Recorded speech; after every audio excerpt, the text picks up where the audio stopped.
Good morning. My name is Roxanne Truon. I'm with the Michigan State University Science Festival, and we're pleased to present the Capital Area District Library STEM Storytime. Take it away. Hi everyone, I'm Melissa. And I am Storm, and we're gonna have a really fun science story time today. Let's go ahead and get started with a quick song. All right, ready? The more that we do science, do science, do science, the more that we do science, the smarter we'll be. We'll know things and do things and explore many new things. The more that we do science, the smarter we'll be. Excellent, that was so much fun. Hello again, we're gonna have a fun science story time today. We're gonna be super scientists and see if we can find things that can sink or float. We're gonna start off with a book, so go ahead, Melissa. All right, friends, our book is called Will It Float or Sink by Melissa Stewart. And thanks to Scholastic Books for letting us read this today. A boat can float in water. We knew that, didn't we, friends? So can a plastic spoon, but not a metal spoon. A metal spoon sinks. A plastic spoon and a metal spoon are made of matter. So are a ping pong ball and a golf ball. Everything in the world is made of matter, even you and me. So let's see the plastic spoon and the metal spoon. We just happen to have them here today with us. Okay, we have a metal spoon and a plastic spoon. Let's see which one's gonna sink and which one's gonna float. The metal spoon sank,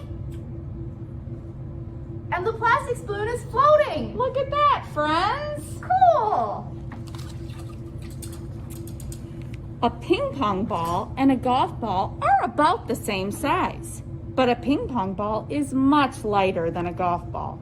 That is because it has less matter in the same amount of space.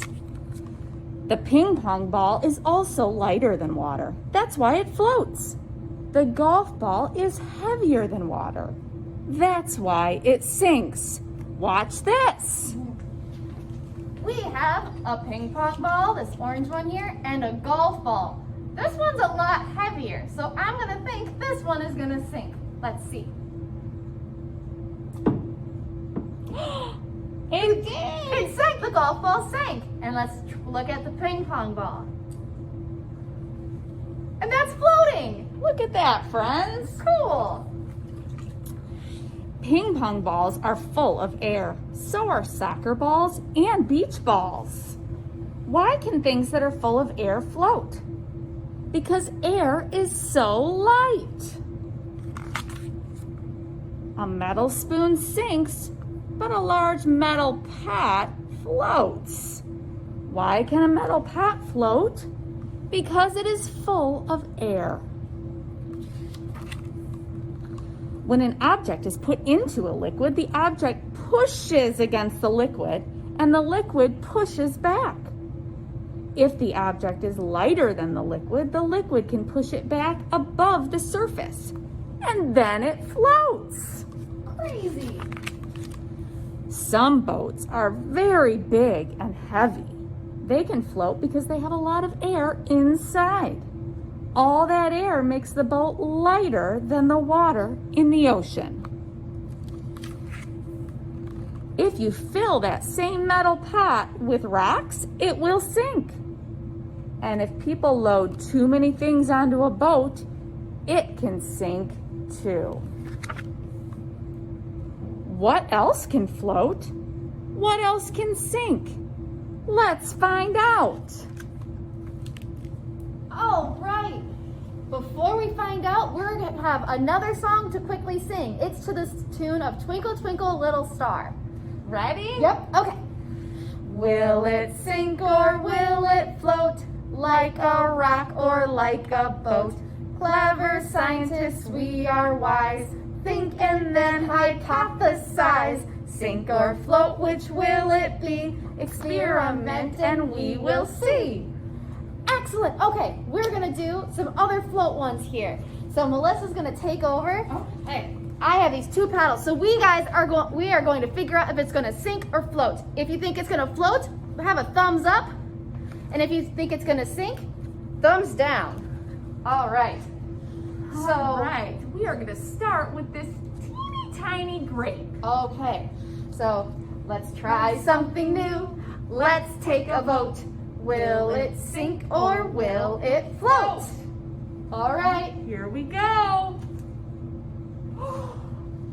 Thumbs down. To the bottom. Thumbs down, it's sunk. Whoa, I thought that might sink because it's a light object. Oh, Wait till you see this one. oh my gosh. It's a watermelon. It's pretty heavy. All right, so let's try something new. Let's take a vote. Will it sink or will it float? All right, let's Here we see. go. Oh, Oh. It's kind of doing both. it is. It's actually floating. There's some room down there. It's It is floating. not on the bottom of our bucket of water. That's crazy. Something as heavy as this watermelon is floating. That means, what did we learn from the book? That there must be lots of air inside, right? Yes, yep, that's what it said. Crazy. All right, let's try something else. Okay. It's very fun. Okay, I'm gonna move this out. Oh, All right, I'll take our grape out. it's cold. It's cold water. All right. Now we have a pool noodle. You may already know the answer to this, but let's find out. Let's try something new. Let's take a vote. Will it sink or will it float? All right. Yep, Is that what you thought? I thought it was gonna float. It floated. All right. And we've got one more thing today. A piece of Ooh. wood. Mm. Interesting. Let's try something new. Let's take a vote. Will it sink or will it float? All right. Let's see. That also floated! Look at that. That's crazy! I wasn't sure about that one. I thought maybe that one might sink. It was a little bit surprising. Ooh. All right. Excellent. Now that we've done all those things that floated, we're gonna sing our the more that we do science song one more time. We did that at the beginning, so if you remember it, sing along with us. Okay, you ready? The more that we do science, do science, do science, the more that we do science, the smarter we'll be. We'll know things and do things and explore many new things. The more that we do science, the smarter we'll be. Oh my gosh, that was so much fun! So let's see if you can go home and find other things that might sink or float. You can use your bathroom sink or a bathtub and find out. So thanks so much for joining us today. We had so much fun. We did, friends. Have a great day. I'm excited to try some more science. Bye! Bye.